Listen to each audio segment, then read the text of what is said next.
ਭਗਤਾਂ ਕੀ ਬਾਣੀ। ਇੱਕ ਓੰਕਾਰ ਸਤਿਗੁਰ ਪ੍ਰਸਾਦ। ਅਕਾਲ ਪੁਰਖ ਇੱਕ ਹੈ ਅਤੇ ਸਤਿਗੁਰੂ ਦੀ ਕਿਰਪਾ ਨਾਲ ਮਿਲਦਾ ਹੈ। ਸ੍ਰੀ ਕਬੀਰ ਜੀਓ ਕਾ ਚੌਪਦੇ ਘਰ ਦੂਜਾ।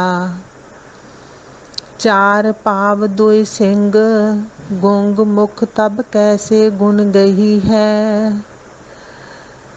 ਚਾਰ ਭਾਵ ਦੋ ਸਿੰਘ ਗੁੰਗ ਮੁਖ ਤਬ ਕੈਸੇ ਗੁਣ ਗਈ ਹੈ। ਕਬੀਰ ਜੀ ਸਮਝਾਉਂਦੇ ਹੈ, ਕਿਸੇ ਪਸ਼ੂ ਵਿੱਚ ਦੀ ਜੂਨ ਵਿੱਚ ਪੈ ਕੇ ਜਦੋਂ ਤੇਰੇ ਚਾਰ ਪੈਰ ਤੇ ਦੋ ਸਿੰਘ ਹੋਣਗੇ ਤੇ ਮੂੰਹ ਗੂੰਗਾ ਹੋਵੇਗਾ, ਫਿਰ ਤੂੰ ਉਸ ਪ੍ਰਭੂ ਦੇ ਗੁਣ ਕਿਵੇਂ ਗਾਏਗਾ। ਸਾਨੂੰ ਮਨੁੱਖਾਂ ਨੂੰ ਕਬੀਰ ਜੀ ਸਮਝਾ ਰਹੇ ਹੈ। ਕਹਿੰਦੇ ਹੈ, ਭਾਈ ਤੂੰ ਹੁਣ ਉਸ ਪਰਮਾਤਮਾ ਦਾ ਨਾਮ ਨਹੀਂ ਜਪਦਾ।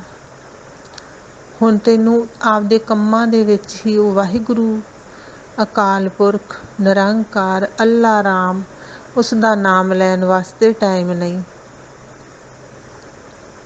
ਤੇ ਜੇ ਤੂੰ ਉਹ ਮਨੁੱਖਾ ਜਨਮ ਦਾ ਆਪਦਾ ਐਵੇਂ ਗਵਾ ਕੇ ਤੈਨੂੰ ਪਸ਼ੂਆਂ ਵਾਲੀ ਜੂਨੀ ਮਿਲ ਗਈ, ਚਾਰ ਤੇਰੇ ਪੈਰ ਹੋ ਗਏ, ਦੋ ਤੇਰੇ ਸਿੰਘ ਹੋ ਗਏ, ਮੂੰਹ ਤੋਂ ਤੂੰ ਗੂੰਗਾ ਹੋ ਗਿਆ, ਤਾਂ ਫਿਰ ਦੱਸ ਕਿਵੇਂ ਉਸ ਪਰਮਾਤਮਾ ਅਕਾਲ ਪੁਰਖ ਦਾ ਨਾਮ ਜਪੇਗਾ।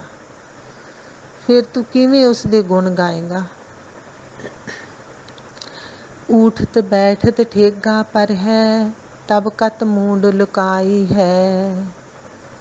ਮੂੰਡ ਦਾ ਮਤਲਬ ਸਿਰ ਹੁੰਦਾ। ਊਠਤ ਬੈਠਤ ਠੇਗਾ ਪਰ ਹੈ। ਹੁਣ ਅਸੀਂ ਵੇਖਦੇ ਹਾਂ ਨਾ ਪਸ਼ੂਆਂ ਦੇ ਉੱਠਦਿਆਂ ਬਹਿੰਦਿਆਂ ਦੇ ਸੋਟੀ ਮਾਰੀ ਜਾਂਦੀ ਹੈ।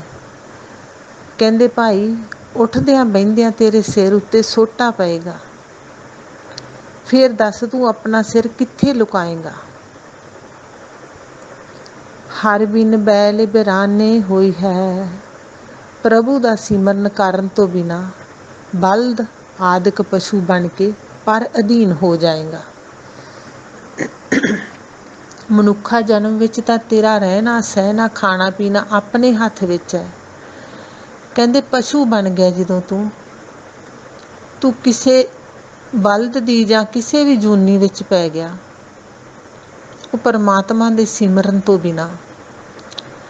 ਫਿਰ ਕਹਿੰਦੇ ਤੂੰ ਪਸ਼ੂ ਬਣ ਕੇ ਕਿਸੇ ਦੇ ਅਧੀਨ ਹੋ ਜਾਏਗਾ। ਫਾਟੇ ਕੰਨ ਨਾਕਨ ਟੂਟੇ ਕਾਂਦਨ ਕੌਦੋ ਕੋ ਪਸਖਾਈ ਹੈ। ਰਹਾਓ। ਫਾਟੇ ਕਾਨਨ, ਫਾਟੇ ਨਾਕਨ ਟੂਟੇ ਕਾਂਦਨ ਕੋਦਰੋ ਕੋ ਪਸ ਖਾਈ ਹੈ। ਕਹਿੰਦੇ ਫਿਰ ਤੇਰੇ ਨੱਥ ਨਾਲ ਕੰਨ ਵਿੰਨ੍ਹਿਆ ਜਾਏਗਾ। ਹੁਣ ਕੋਈ ਬਲਦ ਹੋਵੇ, ਬਲਦ ਨੂੰ ਜੋਣਾ ਹੋਵੇ ਖੇਤ ਵਿੱਚ ਜਾਂ ਪੱਠੇ ਲੈ ਕੇ ਆਉਂਦੇ ਆ ਗੱਡੀ 'ਤੇ ਜਾਂ ਕੁਛ ਵੀ, ਤਾਂ ਉਹਦੇ ਨੱਕ ਵਿੱਚ ਨਕੇਲ ਮਾਰੀ ਜਾਂਦੀ ਹੈ। ਫਿਰ ਉੱਥੇ ਰੱਸਾ ਪਾ ਕੇ ਫਿਰ ਉਹ ਕਿਸਾਨ ਆਪਦੇ ਹੱਥ ਵਿੱਚ ਫੜਦਾ, ਉਹਦੇ ਨੱਕ 'ਚ ਜਿਹੜਾ ਰੱਸਾ ਹੁੰਦਾ। ਫਿਰ ਜਿੱਧਰ ਨੂੰ ਜੀਅ ਕਰਦਾ ਉਹ ਰੱਸੇ ਨੂੰ ਖਿੱਚੋ ਤਾਂ ਉਹ ਦਰਦ ਦਾ ਮਾਰਾ ਜਦੋਂ ਨੱਕ ਨੂੰ ਖਿੱਚ ਪੈਂਦੀ ਉਹ ਉੱਧਰ ਨੂੰ ਮੁੜਦਾ। ਕਬੀਰ ਜੀ ਸਾਨੂੰ ਸਮਝਾਉਂਦੇ ਹੈ, ਕਹਿੰਦੇ ਤੇਰੇ ਨੱਕ ਨੂੰ ਵਿੰਨ੍ਹਿਆ ਜਾਊਗਾ ਜਦੋਂ ਤੂੰ ਪਸ਼ੂ ਦੀ ਜੂਨ 'ਚ ਪੈ ਗਿਆ, ਕਿਸੇ ਦੇ ਵੱਸ 'ਚ ਹੋ ਗਿਆ। ਤੇਰੇ ਨੱਕ ਨੂੰ ਵਿੰਨ੍ਹ ਕੇ ਤੇਰੇ ਨਕੇਲ ਪਾਈ ਜਾਊਗੀ। ਉਹ ਕਿਸੇ ਕਿਸਾਨ ਦੇ ਜੋ ਵੀ ਉਹਨੂੰ ਵਾਹੂਗਾ ਉਹਦੇ ਹੱਥ ਵਿੱਚ ਹੋਊ, ਜਿਹਦੇ ਤੂੰ ਅਧੀਨ ਹੋਏਗਾ। ਜਿੱਧਰ ਨੂੰ ਉਹ ਤੇਰੇ ਨੱਕ ਦਾ ਰੱਸਾ ਖਿੱਚੂਗਾ ਤੈਨੂੰ ਉੱਧਰ ਨੂੰ ਮੁੜਨਾ ਹੀ ਪੈਣਾ। ਜਿੱਧਰ ਨੂੰ ਉਹ ਤੈਨੂੰ ਲੈ ਕੇ ਜਾਊਗਾ ਉਹ ਰੱਸਾ ਫੜ ਕੇ ਤੈਨੂੰ ਉੱਧਰ ਨੂੰ ਜਾਣਾ ਹੀ ਪੈਣਾ। ਅਤੇ ਜਿਹੜੇ ਤੇਰੇ ਕੰਨ ਹੋਣਗੇ ਕਹਿੰਦੇ ਉਹ ਜੂਲੇ ਨਾਲ ਫਿੱਸੇ ਹੋਏ ਹੋਣਗੇ। ਕੰਨ ਵੀ ਤੇਰੇ ਫਿੱਸੇ ਹੋਏ ਹੋਣਗੇ ਕਿਉਂਕਿ ਕੰਨਾਂ ਦੇ ਉੱਪਰ ਵੀ ਭਾਰ ਆਉਂਦਾ। ਅਤੇ ਕੋਧਰੇ ਦਾ ਭੋਗ ਖਾਏਗਾ ਤੂੰ। ਜਿਵੇਂ ਕਣਕ ਦੀ ਤੂੜੀ ਬਣਦੀ ਹੈ ਇਵੇਂ ਇੱਕ ਕੋਧਰਾ ਹੈ। ਕੋਧਰੇ ਦੇ ਉੱਪਰਲਾ ਫੂਸ ਹੁੰਦਾ ਜਿਹੜਾ ਉਹ ਪਸ਼ੂਆਂ ਦੇ ਕੰਮ ਆਉਂਦਾ। ਜਿਵੇਂ ਕਣਕ ਕੱਢ ਕੇ ਮਨੁੱਖ ਖਾਂਦਾ ਅਤੇ ਉਹਦਾ ਜਿਹੜਾ ਉੱਪਰਲਾ ਫੂਸ ਹੁੰਦਾ, ਨਾੜ ਹੁੰਦੀ ਆ, ਉਹ ਤੂੜੀ ਪਸ਼ੂ ਖਾਂਦੇ ਆ। ਤਾਂ ਕਬੀਰ ਜੀ ਕਹਿੰਦੇ ਭਾਈ ਕੋਧਰੇ ਦਾ ਭੋਗ, ਕੋਧਰੇ ਦਾ ਫੂਸ ਤੇਰੇ ਮੂਹਰੇ ਸਿੱਟਿਆ ਜਾਊਗਾ, ਤੂੰ ਉਹ ਖਾਏਗਾ। ਰਹਾਓ। ਹੁਣ ਰੁਕ ਕੇ ਸੋਚ ਗਏ ਅਸੀਂ ਮਨੁੱਖਾ ਜਨਮ ਬਣ ਕੇ ਮਿਲ ਕੇ ਸਾਡੇ ਕੋਲੇ ਟਾਈਮ ਨਹੀਂ, ਕਿਉਂਕਿ ਅਸੀਂ ਕੰਮ ਵਿੱਚ ਬਹੁਤ ਬਿਜ਼ੀ ਹਾਂ। ਪਰਮਾਤਮਾ ਦਾ ਨਾਮ ਲੈਣ ਦਾ ਟਾਈਮ ਨਹੀਂ। ਉਹ ਵਾਹਿਗੁਰੂ ਸੱਚੇ ਪਾਤਸ਼ਾਹ ਨੂੰ ਯਾਦ ਕਰਨ ਦਾ ਸਾਡੇ ਕੋਲੇ ਟਾਈਮ ਨਹੀਂ। ਤੇ ਕਬੀਰ ਜੀ ਕਹਿੰਦੇ, ਭਾਈ ਜਦੋਂ ਮਨੁੱਖਾ ਜਨਮ ਤਾਂ ਤੂੰ ਐਵੇਂ ਅਜਾਈਂ ਗਵਾ ਲਿਆ, ਤੇ ਫਿਰ ਕਹਿੰਦੇ ਤੂੰ ਪਸ਼ੂ ਦੀ ਜੂਨ ਵਿੱਚ ਪੈ ਕੇ ਜਿਹੜੇ ਤੇਰਾ ਹਾਲਾਤ ਹੋਊਗਾ, ਉਹ ਕਬੀਰ ਜੀ ਸਾਨੂੰ ਬਿਆਨ ਕਰ ਰਹੇ ਆ। ਤੇ ਇਹ ਹਾਲਾਤ ਅਸੀਂ ਅੱਖਾਂ ਨਾਲ ਵੇਖ ਵੀ ਰਹੇ ਹਾਂ। ਅਸੀਂ ਪਸ਼ੂਆਂ ਦੀ ਹਾਲਤ ਵੇਖਦੇ ਵੀ ਹਾਂ। ਤੇ ਕਹਿੰਦੇ ਦੱਸ ਫਿਰ ਤੂੰ ਕਿਸ ਤਰ੍ਹਾਂ ਉਸ ਪਰਮਾਤਮਾ ਦਾ ਨਾਮ ਜਪੇਂਗਾ, ਕਿਉਂਕਿ ਨਾਮ ਜਪਣ ਤੋਂ ਬਿਨਾਂ ਖਹਿੜਾ ਨਹੀਂ ਛੁੱਟਣਾ ਇਹਨਾਂ ਜੂਨਾਂ ਦੇ ਵਿੱਚੋਂ। ਫਿਰ ਰਹਾਓ ਕਿਹਾ ਵੀ ਹੁਣ ਇੱਥੇ ਰੁਕ ਕੇ ਤੂੰ ਸੋਚ, ਜੋ ਪਹਿਲਾਂ ਤੈਨੂੰ ਮੈਂ ਦੱਸਦਾ ਉਸ ਬਾਰੇ ਵਿਚਾਰ ਕਰ। ਸਾਰੋ ਦਿਨ ਡੋਲਤ ਬਨ ਮਹੀਐ, ਅਜੋ ਨ ਪੇਟਤ ਅਗਈ ਹੈ। ਸਾਰਾ ਦਿਨ ਜੰਗਲਾਂ ਵਿੱਚ, ਜੂਹਾਂ ਵਿੱਚ, ਗਲੀਆਂ ਵਿੱਚ ਅਸੀਂ ਭਟਕਦੇ ਵੇਖਦੇ ਹਾਂ ਪਸ਼ੂ। ਕਹਿੰਦੇ ਸਾਰਾ ਦਿਨ ਭਟਕਦਿਆਂ ਵੀ ਪੇਟ ਨਹੀਂ ਤੇਰਾ ਰੱਜੇਗਾ। ਸਾਰਾ ਦਿਨ ਤੂੰ ਇੱਧਰ ਉੱਧਰ ਭਟਕਦਾ ਵੀ ਫਿਰੇ, ਫਿਰ ਵੀ ਤੇਰਾ ਪੇਟ ਨਹੀਂ ਰੱਜੇਗਾ। ਜਨ ਭਗਤਨ ਕੋ ਕਹੋ ਨਾ ਮਾਨੈ, ਕਿਉਂ ਆਪਣੋ ਪਹੀ ਹੈ। ਕਹਿੰਦੇ ਹੁਣ ਐਸੇ ਵੇਲੇ ਤੂੰ ਭਗਤ ਜਨਾਂ ਦਾ ਬਚਨ ਨਹੀਂ ਮੰਨਦਾ। ਭਗਤਾਂ ਦੇ ਬਚਨ ਆ ਸਾਹਿਬ ਸ੍ਰੀ ਗੁਰੂ ਗ੍ਰੰਥ ਸਾਹਿਬ ਜੀ ਵਿੱਚ ਹੈ। ਜੋ ਅਸੀਂ ਪੜ੍ਹਦੇ ਹਾਂ, ਜੋ ਅਸੀਂ ਸੁਣਦੇ ਹਾਂ, ਉਹ ਅਸੀਂ ਮੰਨ ਨਹੀਂ ਰਹੇ। ਕਹਿੰਦੇ ਹੁਣ ਤੂੰ ਮੰਨਦਾ ਨਹੀਂ ਤੇ ਆਪਣੀ ਉਮਰ ਐਵੇਂ ਹੀ ਗਵਾਈ ਜਾਂਦਾ। ਫਿਰ ਇਸ ਤੋਂ ਬਾਅਦ ਭਾਈ ਤੂੰ ਆਪਣਾ ਕੀਤਾ ਪਾਏਂਗਾ। ਜੇ ਤੂੰ ਹੁਣ ਆਪਦੀ ਉਮਰ ਐਵੇਂ ਗਵਾ ਲਈ, ਤੂੰ ਭਗਤਾਂ ਦੀ ਗੱਲ ਨਾ ਮੰਨੀ, ਤੂੰ ਸਾਹਿਬ ਸ੍ਰੀ ਗੁਰੂ ਗ੍ਰੰਥ ਸਾਹਿਬ ਜੀ ਦੇ ਸ਼ਬਦ ਨੂੰ ਪੜ੍ਹ ਕੇ ਨਾ ਵਿਚਾਰਿਆ, ਆਪਣੇ ਜੀਵਨ ਵਿੱਚ ਲਾਗੂ ਨਾ ਕੀਤਾ, ਫਿਰ ਉਸ ਤੋਂ ਬਾਅਦ ਕਹਿੰਦੇ ਤੂੰ ਭਾਈ ਪਛਤਾਏਂਗਾ। ਦੁੱਖ ਸੁੱਖ ਕਰਤ ਮਹਾ ਭਰਮ ਬੂਢੋ, ਅਨਕ ਜੋਨ ਭਰਮਾਈ ਹੈ। ਹੁਣ ਭੈੜੇ ਹਾਲ ਵਿੱਚ ਦਿਨ ਗੁਜ਼ਾਰ ਕੇ ਕੁਰਾਹੇ ਗਰਕ ਹੋਇਆ ਤੂੰ।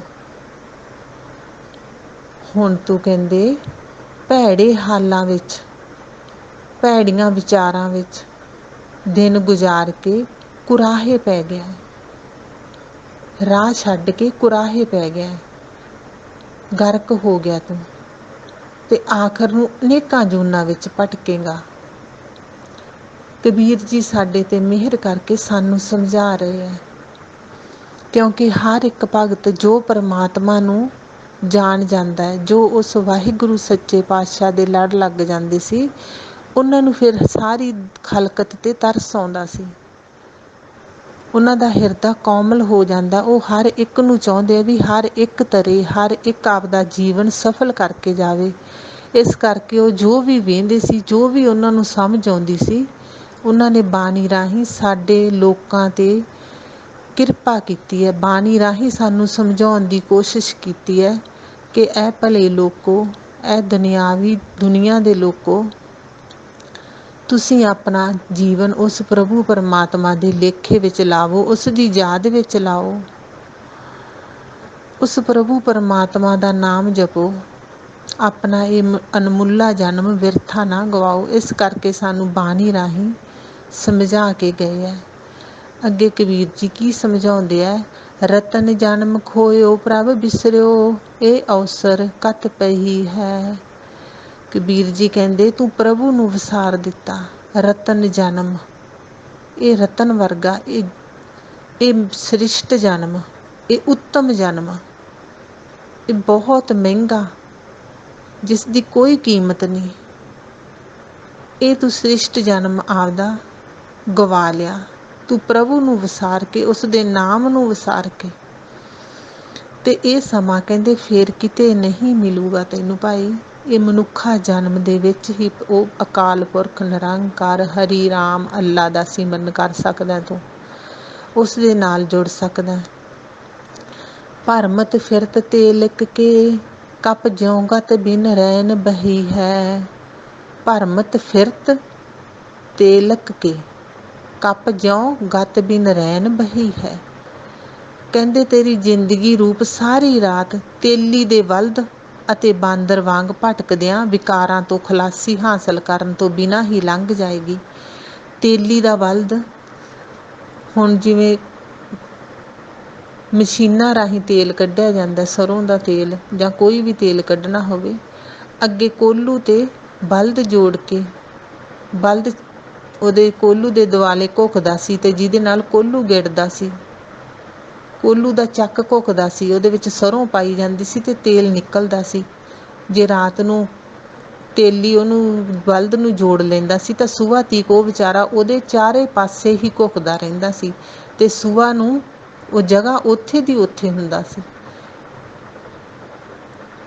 ਹਜ਼ਾਰਾਂ ਕੋਹ ਪੱਟ ਕੇ ਵੀ ਉਹ ਵਾਟ ਉਹਦੀ ਨਹੀਂ ਸੀ ਕੋਈ ਵੀ ਨਿਬੜਦੀ, ਕਿਤੇ ਦੂਰ ਨਹੀਂ ਸੀ ਜਾਂਦਾ ਹੁੰਦਾ। ਉਹ ਜਿੱਥੋਂ ਉਹਨੂੰ ਰਾਤ ਨੂੰ ਸ਼ੁਰੂ ਕਰਦੇ ਸੀ, ਸੁਬਾਹ ਨੂੰ ਉੱਥੇ ਹੀ ਖੜ੍ਹਾ ਹੁੰਦਾ ਸੀ। ਇਸੇ ਤਰ੍ਹਾਂ ਕਬੀਰ ਜੀ ਕਹਿੰਦੇ, ਭਾਈ ਤੂੰ ਕੋਹਲੂ ਦੇ ਬਲਦ ਵਾਂਗੂ ਤੂੰ ਇੱਕ ਥਾਂ 'ਤੇ ਹੀ ਖੜ੍ਹਾ, ਤੂੰ ਆਪਣਾ ਉਹ ਪ੍ਰਭੂ ਪਰਮਾਤਮਾ ਨੇ ਕਦਮ ਪੁੱਟਿਆ ਹੀ ਨਹੀਂ। ਤੂੰ ਆਪਦੀ ਇਹ ਤੇਰਾ ਸਵਾਸਾਂ ਰੂਪੀ ਮੱਟ ਤਾਂ ਖਾਲੀ ਹੋ ਰਿਹਾ, ਸਵਾਸ ਤਾਂ ਤੇਰੇ ਦਿਨੋਂ ਦਿਨ ਘਟ ਰਹੇ ਹੈ, ਪਰ ਤੂੰ ਖੜ੍ਹਾ ਜਿੱਥੇ ਤੂੰ ਸੀ ਉੱਥੇ ਹੀ ਹੈ। ਤੂੰ ਪਰਮਾਤਮਾ ਦੇ ਰਾਹ ਨਹੀਂ ਕਦਮ ਪੁੱਟਿਆ ਹੀ ਨਹੀਂ। ਕੋਹਲੂ ਦੇ ਬਲਦ ਵਾਂਗੂ, ਜਿਵੇਂ ਕੋਹਲੂ ਸਾਰੀ ਰਾਤ ਉਹਦੇ ਦੁਆਲੇ ਹੀ ਘੁੱਕਦਾ ਰਹਿੰਦਾ, ਇਸੇ ਤਰ੍ਹਾਂ ਤੂੰ ਆਪਦਾ ਇਹ ਮਨੁੱਖਾ ਜਨਮ ਵਿਅਰਥ ਗਵਾ ਲਿਆ। ਤੂੰ ਇੱਕ ਥਾਂ 'ਤੇ ਹੀ ਘੁਕੀ ਜਾਂਦਾ, ਤੂੰ ਉਸ ਪ੍ਰਭੂ ਪਰਮਾਤਮਾ ਨੇ ਕਦਮ ਪੁੱਟਿਆ ਹੀ ਨਹੀਂ, ਉਸ ਦਾ ਨਾਮ ਸਿਮਰਿਆ ਹੀ ਨਹੀਂ। ਅਤੇ ਬਾਂਦਰ ਵਾਂਗੂ, ਬਾਂਦਰ ਜਿਸ ਤਰ੍ਹਾਂ ਜਦੋਂ ਬਾਂਦਰ ਨੂੰ ਫੜਦੇ ਆ, ਕਹਿੰਦੇ ਕੁੱਜੀ ਨੱਪ ਦਿੰਦੇ ਆ ਧਰਤੀ ਵਿੱਚ ਅਤੇ ਉਸ ਵਿੱਚ ਖਿੱਲਾਂ ਪਾ ਦਿੰਦੇ ਆ, ਭੀੜੇ ਮੂੰਹ ਵਾਲੀ ਕੁੱਜੀ। ਬਾਂਦਰ ਉਸ ਖਿੱਲਾਂ ਦੇ ਲਾਲਚ ਵਿੱਚ ਆ ਕੇ ਕੁੱਜੀ ਦੇ ਵਿੱਚ ਹੱਥ ਪਾ ਕੇ ਜਦੋਂ ਖਿੱਲਾਂ ਕੱਢਦਾ, ਮੁੱਠ ਬੰਦ ਹੋ ਜਾਂਦੀ ਹੈ, ਉਹਦੀ ਬਾਹਰ ਨਹੀਂ ਨਿਕਲਦਾ ਹੱਥ। ਫਿਰ ਨਾ ਉਹ ਮੁੱਠ ਛੱਡਦਾ ਲਾਲਚ 'ਚ ਆ ਕੇ, ਅਤੇ ਨਾ ਹੀ ਉਹਦਾ ਹੱਥ ਬਾਹਰ ਨਿਕਲਦਾ। ਹੱਥ ਉਹਦਾ ਧਰਤੀ ਵਿੱਚ ਨੱਪੇ ਹੋਏ ਭੀੜੇ ਮੂੰਹ ਵਾਲੇ ਕੁੱਜੇ ਵਿੱਚ ਫਸ ਜਾਂਦਾ। ਅਤੇ ਜਿਸ ਨੇ ਉਹਨੂੰ ਸਾਰੀ ਉਮਰ ਨਚਾਉਣਾ ਹੁੰਦਾ, ਮਦਾਰੀ ਨੇ, ਉਹ ਇਸ ਤਰ੍ਹਾਂ ਬਾਂਦਰ ਨੂੰ ਫੜ ਲੈਂਦੇ ਆ। ਫਿਰ ਉਹ ਸਾਰੀ ਉਮਰ ਉਸਦੇ ਇੱਕ ਲਾਲਚ ਵਿੱਚ ਆ ਕੇ, ਜਿਵੇਂ ਉਹ ਫਿਰ ਉਹ ਤੋਂ ਨਚਾਉਂਦਾ, ਕੋਈ ਖੇਡਾਂ ਪਵਾਉਂਦਾ, ਫਿਰ ਸਾਰੀ ਉਮਰ ਉਹਦਾ ਗੁਲਾਮ ਹੋ ਕੇ ਰਹਿੰਦਾ। ਕਹਿੰਦੇ ਭਾਈ ਇਸੇ ਤਰ੍ਹਾਂ ਤੂੰ ਇੱਥੇ ਲਾਲਚ ਵਿੱਚ ਫਸ ਕੇ ਉਹ ਪ੍ਰਭੂ ਪਰਮਾਤਮਾ ਦੇ ਨਾਮ ਨੂੰ ਵਿਸਾਰਤਾ ਅਤੇ ਆਪਣੀ ਜ਼ਿੰਦਗੀ ਤੂੰ ਬਾਂਦਰ ਵਾਂਗ ਤੇ ਤੇਲੀ ਦੇ ਬਲਦ ਵਾਂਗੂ ਹੀ ਲੰਘਾਤੀ। ਕਹਿਤ ਕਬੀਰ ਰਾਮ ਨਾਮ ਬਿਨ ਮੁੰਡ ਧੁਨੇ ਪਛਤਾਈ ਹੈ। ਕਹਿਤ ਕਬੀਰ ਰਾਮ ਨਾਮ ਬਿਨ ਮੂੰਡ ਧੁਨੇ ਪਛਤਾਈ ਹੈ। ਕਬੀਰ ਜੀ ਆਖਦੇ ਹਨ ਕਿ ਪ੍ਰਭੂ ਦਾ ਨਾਮ ਭੁਲਾ ਕੇ ਆਖਰ ਸਿਰ ਮਾਰ ਮਾਰ ਕੇ ਪਛਤਾਵੇਂਗਾ। ਅਖੀਰ ਨੂੰ ਭਾਈ ਤੇਰੇ ਹੱਥ ਵਿੱਚ ਪਛਤਾਵੇ ਤੋਂ ਬਿਨਾਂ ਕੁਛ ਨਹੀਂ ਰਹਿਣਾ। ਇਸੇ ਕਰਕੇ ਕਬੀਰ ਜੀ ਸਾਨੂੰ ਸਮਝਾਉਂਦੇ ਹੈ ਕਿ ਇਹ ਮਨ, ਇਹ ਸੰਸਾਰ ਦੇ ਲੋਕੋ, ਉਸ ਪ੍ਰਭੂ ਪਰਮਾਤਮਾ ਦਾ ਨਾਮ ਜਪੋ, ਉਸ ਅਕਾਲ ਪੁਰਖ ਦਾ ਨਾਮ ਜਪੋ ਜਿਸ ਨੇ ਮਨੁੱਖਾ ਜਨਮ ਦਿੱਤਾ ਹੈ। ਉਸ ਦਾ ਸ਼ੁਕਰ ਕਰੀਏ, ਉਸ ਦਾ ਨਾਮ ਜਪੀਏ। ਵਾਹਿਗੁਰੂ ਸੱਚੇ ਪਾਤਸ਼ਾਹ ਮਿਹਰ ਕਰੇ, ਸਾਨੂੰ ਆਪਣੇ ਨਾਮ ਨਾਲ ਲਾਵੇ, ਆਪਣੇ ਚਰਨਾਂ ਨਾਲ ਲਾਈ ਰੱਖੇ, ਨਾਮ ਦੀ ਦਾਤ ਬਖਸ਼ਿਸ਼ ਕਰੇ ਵਾਹਿਗੁਰੂ। ਸੋ ਗੁਰੂ ਰੂਪ ਪਿਆਰੀ ਸਾਧ ਸੰਗਤ ਜੀ, ਗੁਰਬਾਣੀ ਦੀ ਵਿਚਾਰ ਕਰਦਿਆਂ, ਸ਼ਬਦ ਪੜ੍ਹਦਿਆਂ ਬਹੁਤ ਤਰ੍ਹਾਂ ਦੀਆਂ ਗਲਤੀਆਂ ਹੋ ਜਾਂਦੀਆਂ। ਗੁਰੂ ਤੇ ਸੰਗਤ ਬਖਸ਼ਣ ਦੇ ਯੋਗ ਹੈ, ਬਖਸ਼ ਲੈਣਾ ਜੀ। ਸੋ ਸਾਰੀ ਸਾਧ ਸੰਗਤ ਨੂੰ ਬੇਨਤੀ ਹੈ ਕਿ ਵਾਹਿਗੁਰੂ ਜ਼ਰੂਰ ਲਿਖਿਆ ਕਰੋ। ਇੰਨਾ ਕੁ ਟਾਈਮ ਤਾਂ ਸਾਨੂੰ ਕੱਢਣਾ ਚਾਹੀਦਾ। ਗਰੁੱਪ ਬਣਾਉਣ ਦਾ ਫੇਰ ਹੀ ਫਾਇਦਾ ਹੈ ਜੇ ਅਸੀਂ ਗਰੁੱਪ ਵਿੱਚ ਹਾਜ਼ਰੀ ਲਵਾਈਏ। ਕੀ ਅਸੀਂ ਇੰਨਾ ਵੀ ਟਾਈਮ ਨਹੀਂ ਕੱਢ ਸਕਦੇ ਕਿ ਇੱਕ ਹੱਥ ਜੋੜ ਕੇ ਨਮਸਕਾਰ ਹੀ ਕਰ ਦਈਏ ਜੋ ਉਸ ਅਕਾਲ ਪੁਰਖ ਦੇ ਘਰ ਵਿੱਚ ਪ੍ਰਵਾਨ ਹੋਣੀ ਹੈ। ਅਸੀਂ ਸਾਰਾ ਦਿਨ ਰਾਤ ਦੁਨਿਆਵੀ ਕੰਮ ਵੀ ਕਰਦੇ ਹਾਂ, ਪਰ ਪਰਮਾਤਮਾ ਵਾਹਿਗੁਰੂ ਸੱਚੇ ਪਾਤਸ਼ਾਹ ਦੇ ਵਾਸਤੇ ਅਸੀਂ ਕੀ ਇੰਨਾ ਟਾਈਮ ਵੀ ਨਹੀਂ ਕੱਢ ਸਕਦੇ। ਗਰੁੱਪ ਵਿੱਚ ਵਾਹਿਗੁਰੂ ਲਿਖਣਾ ਜ਼ਰੂਰੀ ਹੈ। ਸੋ ਹੱਥ ਜੋੜ ਕੇ ਬੇਨਤੀ ਹੈ ਕਿ ਇੰਨਾ ਕੁ ਟਾਈਮ ਕੱਢਿਆ ਕਰੀਏ, ਆਪਣੀ ਹਾਜ਼ਰੀ ਲਵਾਇਆ ਕਰੀਏ। ਸੱਚੇ ਪਿਤਾ ਵਾਹਿਗੁਰੂ ਮਿਹਰ ਕਰੇ, ਸਾਨੂੰ ਸਮੱਤ ਬਖਸ਼ੇ, ਆਪਣੇ